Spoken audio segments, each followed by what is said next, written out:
হায়াত তাহরির আল শামস এইচটিএস নেতা আবু মোহাম্মদ আল জোলানির উপর $10 মিলিয়ন হুলিয়া প্রত্যাহার করেছে যুক্তরাষ্ট্র। শুক্রবার ওয়াশিংটনে দেশটি এই ঘোষণা দেয়। যুক্তরাষ্ট্রের নিয়ার ইস্টার্ন অ্যাফেয়ার্স বিষয়ক সহকারী সচিব বারবারা লিভ সাংবাদিকদের জানান, ডেমাস্কে এইচটিএস নেতার সঙ্গে আঞ্চলিক ও অভ্যন্তরীণ বিভিন্ন বিষয় নিয়ে গঠনমূলক ও বিস্তারিত আলোচনা হয়েছে। বৈঠকের সময় হুলিয়া বাতিলের কথা আল জোলানিকে জানানো হয়েছে।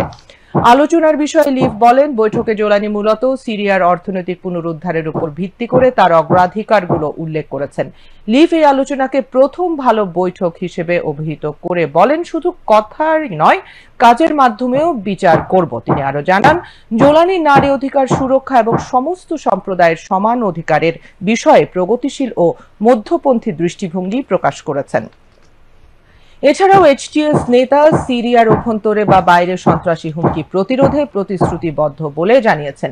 এই বৈঠকটি মার্কিন কর্মকর্তাদের সঙ্গে এইচটিএস সদস্যদের প্রথম বৈঠক।